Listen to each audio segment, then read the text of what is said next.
fait une prout.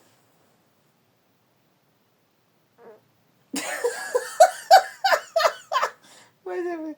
Attends, c'est parti.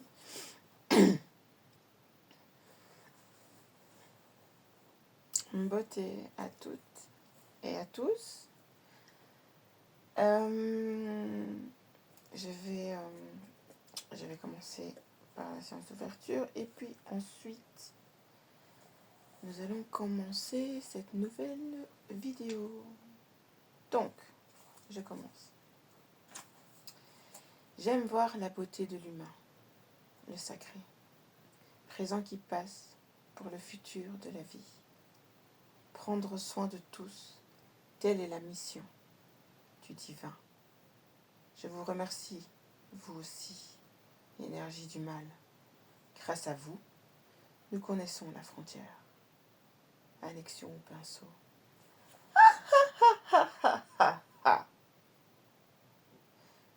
Comme déjà dit, écrit, tout ce que vous serez, tant que vous serez là, nous reviendrons plus divins que jamais.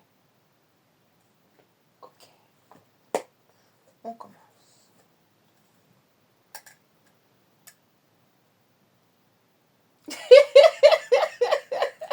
C'est parti, on fait commencer. J'ai ma petite boule de cristal, vous voyez, petite boule de cristal.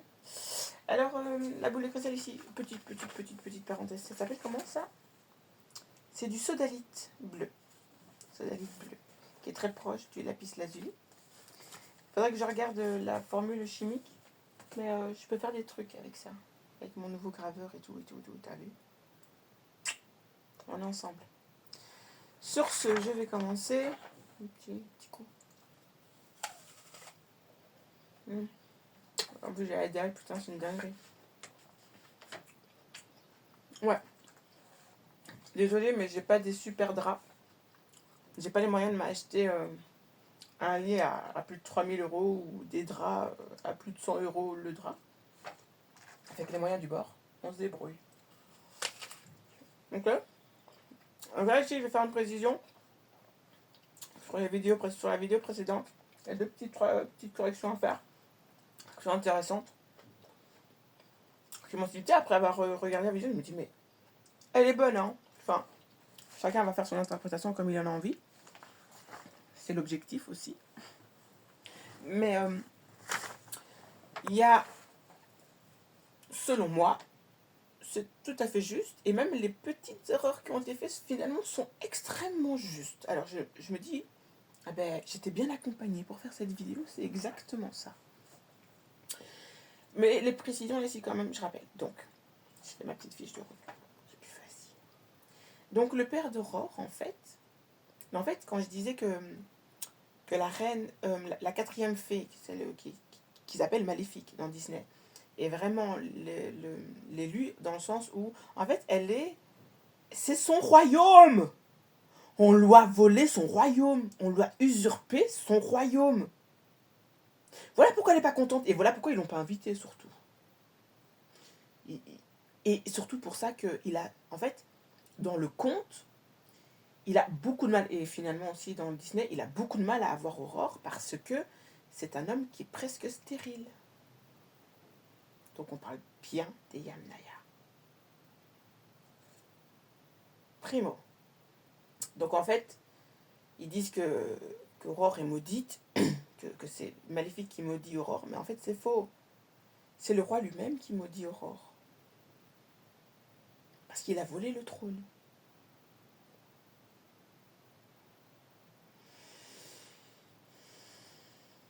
Parce qu'on ne peut pas s'en prendre au personnage qui est censé représenter Maléfique. À chaque fois que l'histoire, là dans le contexte géohistorique, à chaque fois qu'ils se sont prises à cette entité-là, il leur est arrivé des bricoles. Et pas des petites. Ah, donc c'est ça, le fait que ce soit des grosses, puis des petits, des gros. Tant ça. Ouais, je ferai une vidéo pour ça aussi. Il y a de quoi dire. Mais j'ai compris. Hein. J'ai même compris le rêve du professeur Tournesol. C'est une dinguerie. J'ai trouvé, là où, mais j'ai compris ce que voulait dire le rêve du professeur Tournesol. Dinguerie. On continue. Il y a le cheveu du prince. C'est bien parce que le Disney, je l'avais plus vu depuis fort, fort, fort longtemps. Il y a quand même quelques années. Enfin, je l'avais vu il y a quand même quelques années, mais j'avais retenu que le prince d'Aurore est un prince ténébreux. Ça, ce sont les codes couleurs de Disney. Parce qu'en fait, le gars, il est blond. Mais regardez bien ses yeux. Il a les yeux noirs et les cils noirs. Ça veut dire qu'il est porteur de mélanine. Donc, finalement, j'avais bien raison. Dinguerie. C'est pour ça qu'ils donnent ça aux enfants. Parce que les enfants ne vont pas faire le tri. Ils vont assimiler l'information. Et s'ils n'ont pas une bonne éducation, ils vont avoir l'interprétation mauvaise de la chose. Sauf que ce sont des contes et les contes sont bienveillants. C'était ce qui faisait partie de l'éducation des femmes pendant l'Antiquité, qui structurait et équilibrait la mentalité, la personnalité et le psyché de l'enfant. Donc ce n'était que de la bienveillance. Il ne peut pas y avoir ce genre de choses. Même si on aborde des sujets qui sont vachement lourds, des fois. On est bien d'accord.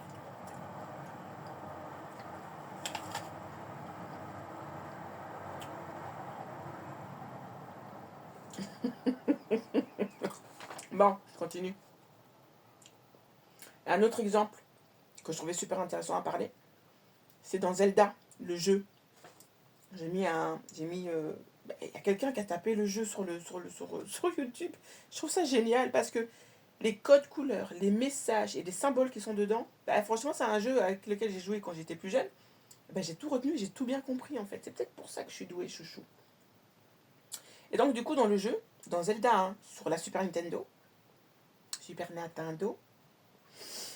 hein, il a les cheveux roses. Pourquoi? Je vous laisse chercher. Alors, et dans les trois petits cochons. Les trois petits cochons, et je me suis dit, mais c'est vrai que le cochon, il peut avoir il est symbole aussi de quelque chose qui est assez péjoratif. Mais encore une fois, c'est la manière dont il est traité qui va faire s'il est propre ou pas. Et aussi, ça montre que le cochon a besoin de quelqu'un pour prendre soin de lui. Et on voit qu'il prend soin de lui. Enfin, on ne le voit pas, mais c'est symbolisé. Ils chantent et ils font de la musique. Donc on voit bien qu'il les protège. Voilà. Et aussi les cochons, là ici, les petits cochonnets comme ça, ici, ils ont ce côté, en fait, ils représentent parce que c'est des petits cochons. C'est des petits cochons, c'est les trois petits cochons. Donc petits, ça veut dire qu'ils représentent l'énergie pure du masculin, mais qui a besoin d'être cadré et qui a besoin d'être protégé. Et ils le sont, ils chantent et ils dansent et ils font de la musique. Donc ils sont protégés. Mais le loup vient les agresser, puisque du harcèlement, c'est une agression. Voilà, ça représente l'énergie de l'innocence masculine. Et puis voilà, comme ça, un animal dépendant de l'homme. Ça, je disais, le cochon, il peut être sale. Le cochon, il peut manger tout, mais oui, mais il mange ce que tu lui donnes, surtout.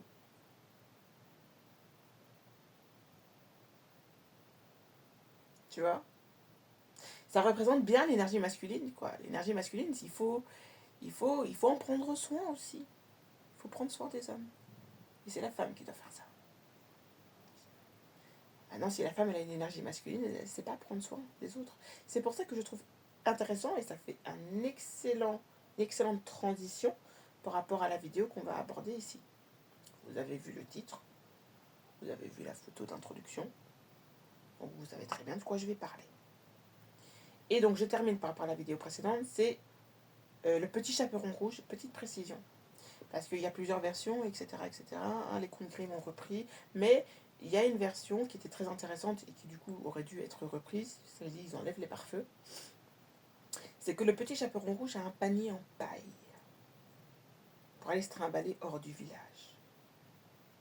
En fait, ça la protège. Qu'est-ce qu'un panier en paille? Est-ce que vous savez comment on fait un panier en paille? C'est comme quand on fait des nattes. Voilà ce que symbolise la natte.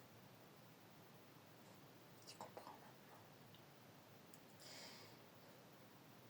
C'est le serpent qui protège. Je te le dis déjà. Bon, déjà, le fait qu'elle ait une cape rouge veut dire qu'elle est une initiée. Et pas n'importe quelle initiation. L'initiation de l'énergie, de la chaleur. Parce que le rouge représente l'infrarouge. Et avec les infrarouges, ils ont réussi à faire quel genre d'objet? Tu vois que c'est important de connaître ça. Et donc ici, dans une des versions qui était à la base du petit chaperon rouge, elle a dans son panier, elle a 3 objets. Elle a un pot de confiture. Qu'est-ce qu'un pot en verre déjà? Est-ce que tu comprends? Et elle a de la confiture, et je suis sûre que la confiture doit être rouge. Faut comprendre un peu, tu vois ce que je veux dire? Voilà, donc ça veut dire qu'elle maîtrise la cuisine. Et la cuisine s'appelle un foyer en Afrique.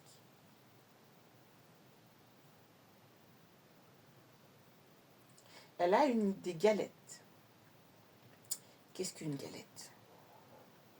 Et enfin, je vais commencer par l'autre. Elle a, donc oui, elle a aussi, donc, elle a de la confiture. Elle a, je crois que ça, elle a un truc, un pot en lait. Un truc de lait, je crois. Je suis pas sûre. Ça, par contre, je suis pas sûre. J'ai oublié. Ouais, donc, elle a le... Ah oui, elle a une motte de beurre. Qu'est-ce qu'une motte de beurre? Mais c'est ça, des fois c'est du lait, des fois c'est des pots de yaourt, mais il y a quelque chose avec le lait. Le lait, qu'est-ce que c'est? Enfin, surtout le beurre. On va plus prendre le beurre parce que c'est plus compréhensible avec une motte de beurre. La motte de beurre va représenter la fermentation. Et la fermentation, toutes les fermentations ne se valent pas, on est bien d'accord. Mais là, on parle de la bonne fermentation. Celle qui apporte des bienfaits. Là, je vous laisse chercher parce que c'est plus qu'explicite. Et elle a des galettes. La galette, en fait, c'est l'association de la confiture, du savoir de la confiture et du savoir de la fermentation. Elle a ça dans son petit panier circulaire. Voilà. Et c'est pour ça qu'elle peut aller d'un village à un autre. Parce qu'elle est une initiée. Et pas n'importe quelle initiation. On parle de la haute initiation. Parce que vous ne pouvez pas être initié à certaines choses. J'ai envie de te dire. On est bien d'accord. Donc, nous allons parler maintenant du sujet principal qui est le conte de Blanche-Neige et les 7 nains. J'ai trouvé une version super intéressante que je vais faire la lecture. Ce sera la vidéo première partie. Donc là, je vous donne la table des matières. Donc Blanche-Neige et les 7 nains. Il va être surtout question de l'énergie féminine. On va parler des 7 nains, ne vous inquiétez pas. On n'exclut personne. Mais vous allez vous faire votre propre avis. Je vais faire une première vidéo. Enfin, je vais faire une première partie de vidéo. Je vais le lire. Je vais vous laisser réfléchir. Parce que c'est l'objectif. Il faut de la réflexion. Sinon, ça siffle, chouchou. C'est le cas de le dire, putain. Ah, j'adore. Franchement, j'ai trouvé une super version. C'est super sympa. Alors, voilà. On va parler de l'énergie féminine. Donc, il y a les femmes lumineuses, les femmes de lumière. Et puis, il y a les femmes qui n'émettent plus de lumière. Les femmes qui sont grises. Ce sera ça la deuxième partie de la vidéo. Ce sera l'analyse du symbolisme, des symboles qu'il y a dans le conte. Et puis, en comparaison avec Disney, il y aura l'analyse aussi contextuelle et géohistorique du conte. Et là, ça devient très intéressant parce que je pense que c'est vraiment ça qu'il faut comprendre. Il ne faut pas les dissocier On est dans l'énergie féminine. Et l'énergie féminine n'est pas l'énergie de la dissociation. Alors, elle fait de la dissociation. Et là, on est dans le contexte scientifique de la chose. Elle fait de la dissociation, mais elle divise pour réunir. C'est pas la même chose. Parce qu'il y a une autre entité, donc les grises, elles divisent. Elles ne font que diviser. Mais elles, c'est pour mieux régner. Et là, tu vois où je veux en venir. Chouchou. Ouais, je suis bien inspirée là. C'est bon, on peut y aller. On va faire des petits bonus. Le petit bonus du miroir. J'ai un miroir que j'ai présenté dans une autre vidéo. On va déchiffrer un peu ensemble. Et on va parler aussi des conséquences que les grises ont sur le social. Et on va essayer d'y apporter et y réfléchir après des solutions. Donc, on va commencer la lecture. Je n'ai pas compris ce que j'ai écrit là. Oui, petite précision. Alors, je peux préciser, on n'est pas dans le racisme, on n'est pas dans le lynchage, on n'est pas dans la discrimination, on n'est pas dans l'illégalité, on n'est pas méchant, c'est pas nous les méchants. Donc, je vais faire une grosse précision pour que tout le monde soit clair et tout le monde soit sur le même pied d'égalité, et c'est le cas de le dire. Quand je parle des gris, je ne parle pas des blancs forcément. Vous avez des blancs, donc couleur de peau blanc, qui sont extrêmement lumineux, donc extrêmement bienveillants. Rappelez-vous de l'expression être immoral avec AU. Donc finalement, vous savez très bien de qui on parle. Et vous avez des noirs qui peuvent être gris. Donc ça veut dire qu'ils n'émettent plus de lumière. Il va vraiment savoir apprendre à trier. Moi, je commence à apprendre. Je n'ai pas le choix. De toute façon, on n'a pas le choix. Ils se sont assimilés partout. Les vrais gris. Et on ne parle pas des bons gris. Hein. Ça, c'est gris silver, j'attends. Et en plus, t'as vu? J'illustre bien ce que je parle. Bon. On va passer à la lecture.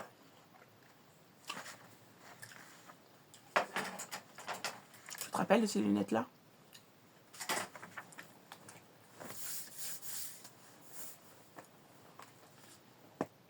On va passer à la lecture. Toi, tu vas pas m'emmerder. Hein. Je le vois déjà venir. Et tu vois, où mon téléphone? Ça fout de ma gueule. Ah, c'est bon. Alors, j'espère que je peux lire hors connexion. De toute façon, je suis connectée. On est connecté, chat. On est connecté, chat. Alors, j'ai fait la lecture et puis on passera à la deuxième partie de la vidéo. D'accord? C'est un peu long. Je vais essayer de mettre un peu... J'ai essayé de faire en sorte que ce soit pas trop monotone. Sinon, mes profs du conservatoire, ils seront pas contents de dire mais hé là. Alors, monsieur Thierry, là, et lui, là, tu le mets en avant. Hein? Monsieur Rossum, on le met en avant. Mais nous, là, que dalle. Je vais vous mettre en avant aussi, Madame Lao. T'as vu ça? Ouais. J'avais une prof qui s'appelait Madame Lao. Elle était géniale. Elle rigolait tout le temps. Non, mais sérieux, en plus, je rigole pas. Hein. Elle était chouette. Rigole, tu vois? Juste la française, elle me donne le sourire. C'est communicatif. Hein. Dinguerie. Alors, on continue.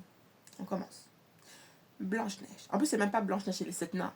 Le titre du conte, c'est juste Blanche-Neige. Et vous allez comprendre la nuance. J'ai voulu laisser réfléchir sur ce que Disney a fait parce que c'est une... Et quand tu lis ça, tu te dis, hé, mais ils nous prend vraiment pour des petits cochons, hein. Allez, je commence.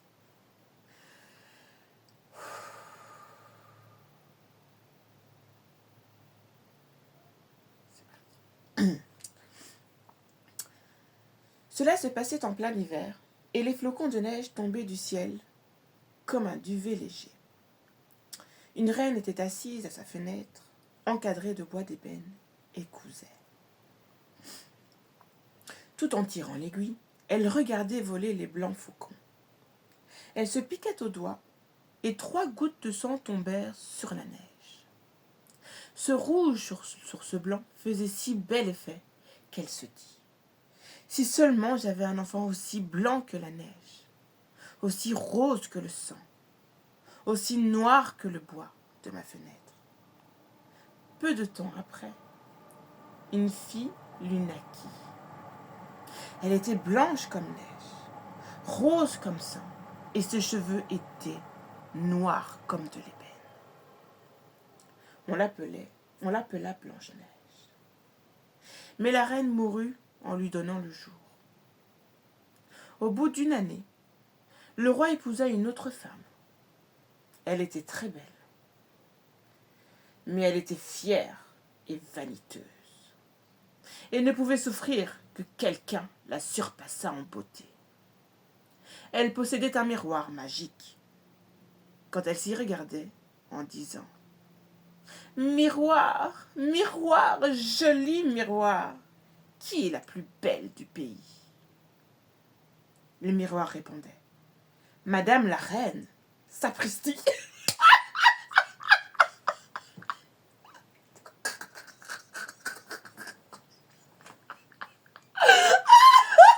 Oh, chut, chut, chut, chut, chut, chut, chut.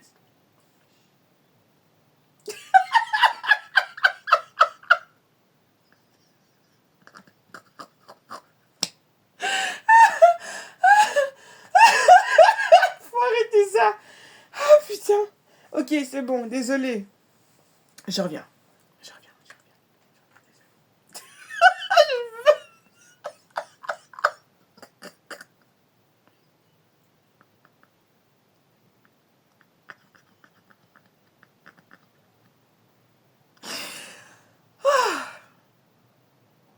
Ça fait du bien, j'adore. Putain, c'est dingue.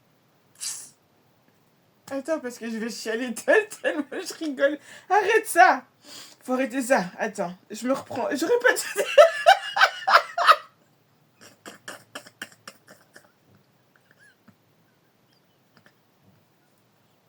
Attends. Oh, fuck you. Oh. Ok, c'est bon.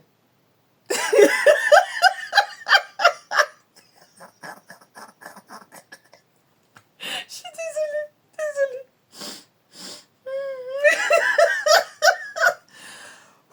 Arrête ça. Ah. Désolée. Désolée. Bon. Un petit coup de chaud, chouchou. Faut arrêter ça. Bon, je reviens. Je reprends.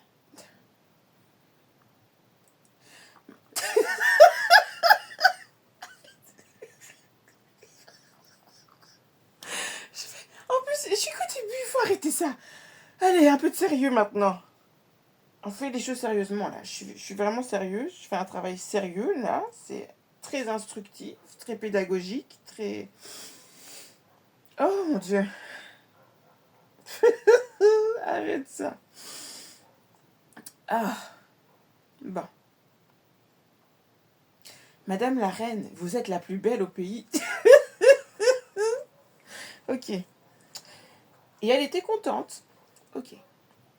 Elle savait que le miroir disait la vérité.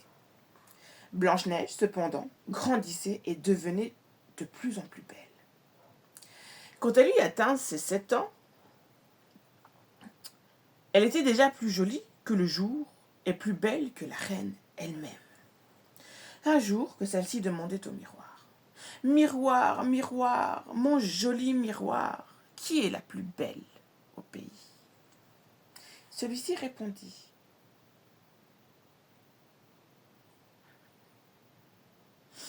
Madame la reine, vous êtes la plus belle ici. Mais Blanche-Neige est encore 1000 fois plus belle. » La reine fut épouvantée. Elle devient jaune et verte de jalousie. À partir de là, chaque fois qu'elle apercevait Blanche-Neige, son cœur se retournait dans sa poitrine, tant qu'elle éprouvait de la haine à son égard.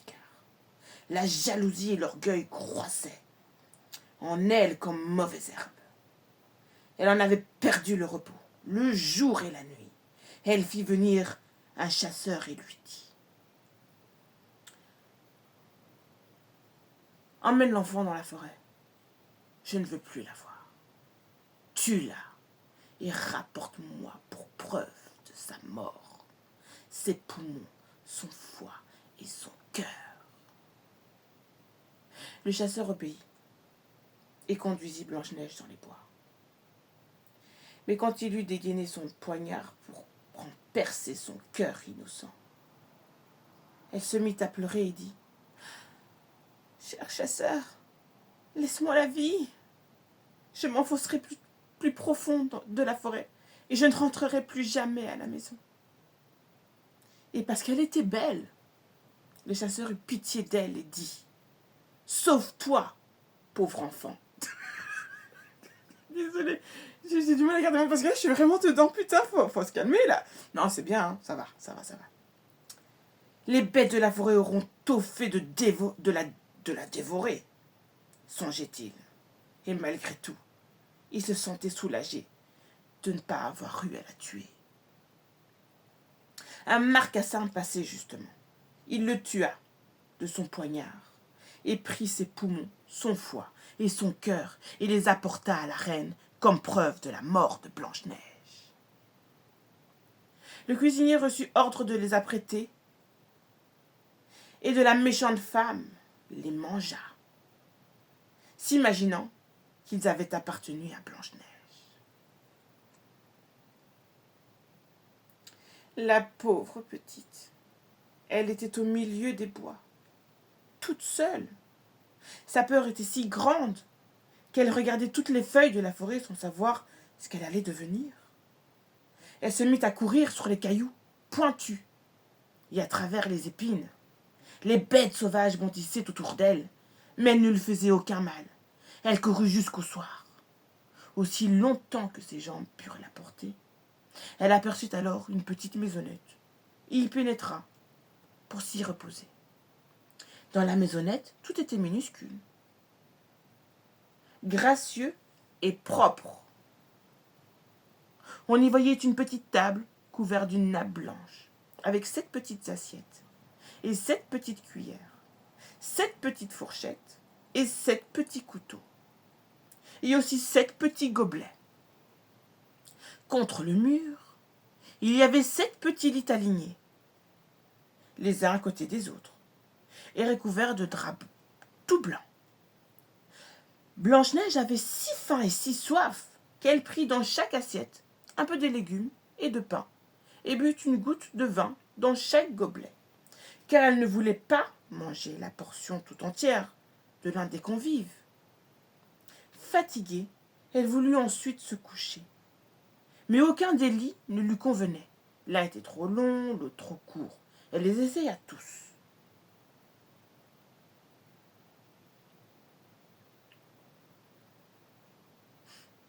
Le 7e, enfin, fut à sa taille. Elle s'y allongea et se confia à Dieu et s'endormit.